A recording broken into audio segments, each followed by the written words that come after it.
Oh, next is we are going to talk about the next data structure, dictionaries.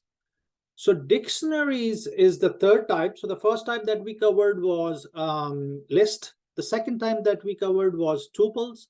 And the third type of data structure that we're going to now talk about is a dictionary. And in a dictionary, what we have is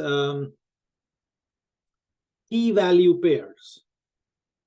Key value pairs allow us to call a value based on the key. And you can actually store a list in there. You can store a tuple in there as a value. You can store anything as a value. The keys of a dictionary are always unique. And a dictionary looks like this. So first name, Zia, last name, Khan, city, Irvine. So this is a dictionary, and it starts with a curly bracket and ends with a curly bracket. And it has this,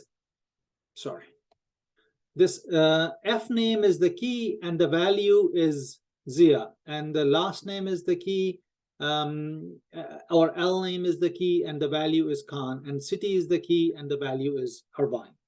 So this is how dictionaries are set up. They start with a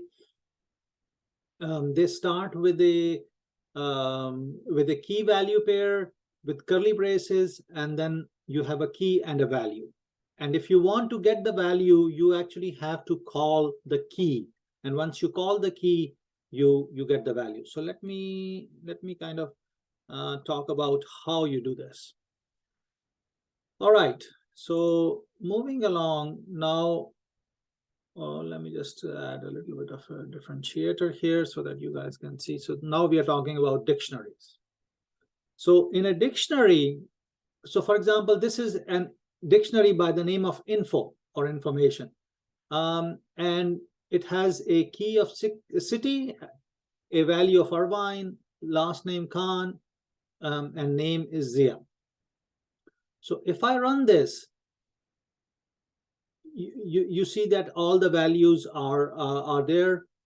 The trick or the one thing that we have to keep in mind is that in a list and a tuple, the values in there or the elements in the list and the tuple are fixed. They do not change positions because we have index, and index is a sequence. In a dictionary, there is no sequencing. A dictionary, you can change value.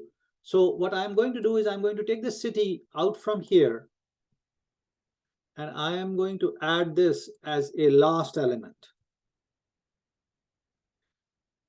Now, city is the last element, or city is the last key, name is the second last key, and L name is the first key. So let's run this.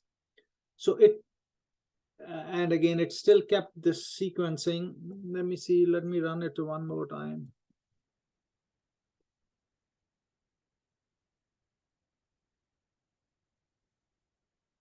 So used to being a function. Okay, so it's not changing the sequence. Generally, what happens is that dictionaries are not ordered, so they can change sequencing, and this is not 100% implemented, but sometimes you will see that they are ordered by the key value. So sorry, not the key value, but the key. So this key C comes before L and M, so it will bring the key at the top, at the start of it. But again, they are not ordered, so please keep that in mind, that dictionaries are not ordered. They're just a collection of key and value.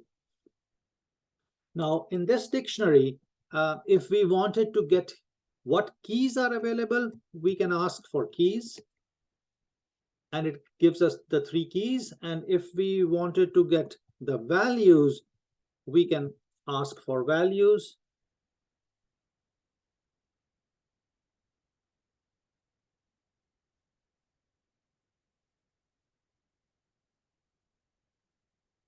And it actually gives us the values.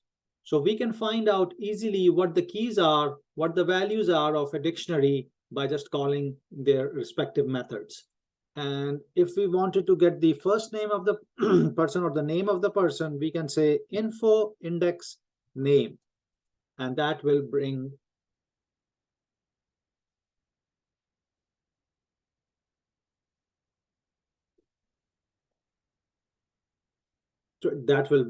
the name for you.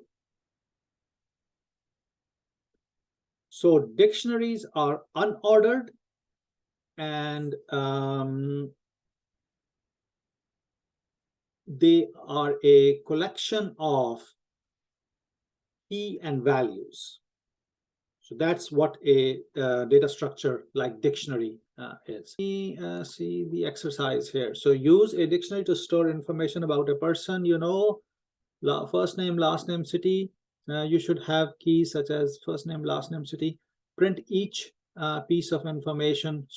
So I will give you guys about 5 minutes to actually try this out. And then I'm going to quickly show you how to kind of go through this if you wanted to add something.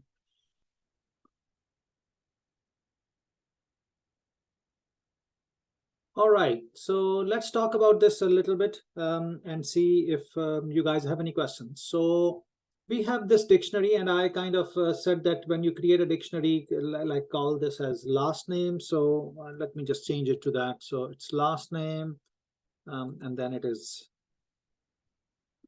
first name and city. And so this is our dictionary. We have last name, first name as the key, and the city as the key. So if I call this dictionary here, info, this is the dictionary that comes in.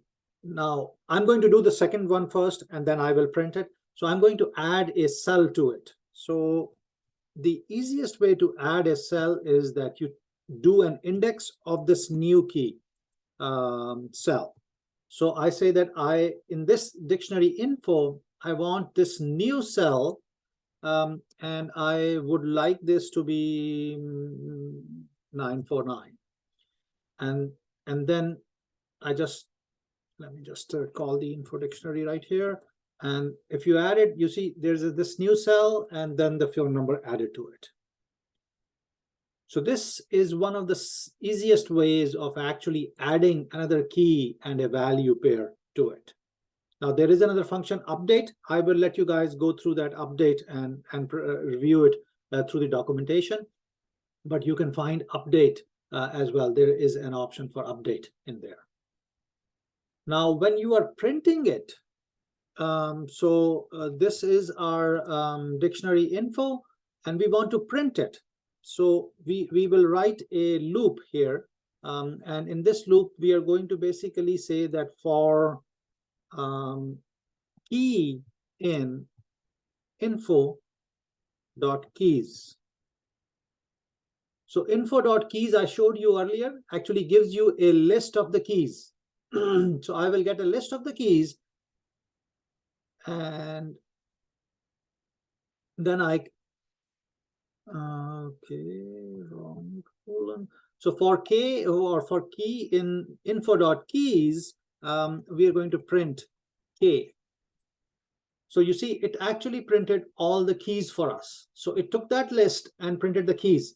Now, if we wanted to print the values also, we can actually say print k for keys, and then we can say in our dictionary, index, and then do the k in here. So now what it will do is it will print k and the value also. So you see it printed the word k or the key k and then the value, and then the key first name, and then the value Zia, and then key value. So in this way you can do that. Now if you want to make it look prettier, you can actually do that format function, and that will make it look nicer.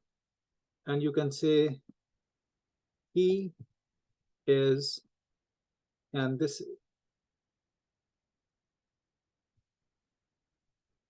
is your key, and the value is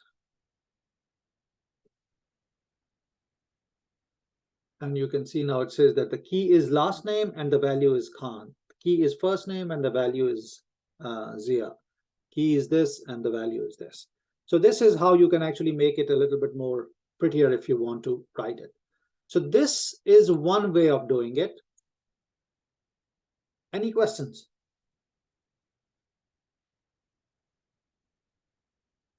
No questions? Okay. Another way of doing it is that we can write a for loop and say we want the key, comma, the value, both of them in this, for key and value to both come. Here we only had keys, but we want key and value both. It's items. So instead of keys, we are now going to call the items, and we can, let me just copy this whole thing out here. Print. And instead of now info dot this, I can actually just say print v, because K and V both are coming from here, and I can print them, and it's going to be the exact same here. So this is a different way of doing the exact same thing. Okay, and then one last other thing was that we added this key. So just in case if you want to remove the key, you can remove the key, and the for removing from this dictionary info, if we want to remove this key cell that we added, we just have to go pop, and we just provide the key that we want to remove. And now let's print info, and you see the cell key is gone. So pop removes one of the cells, but is there a push to basically add it, or it's just pop? It's pop to remove it. To add something, you can do it by index, or you can use the update function. So there is a update function, so you can actually do info dot update, and maybe there is some other one also, but that's what I use most of the times. And again, if you go through the documentation, they might have some more. Let's go to the documentation. Let's see if they have something else for adding that.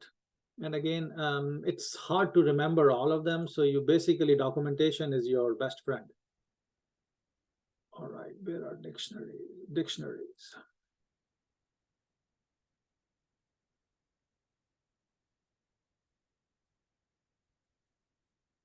You see, they use items here for key value, so that's exactly what we did. Enumerate, I'm going to talk about in one sec. Zip, sorted, sort.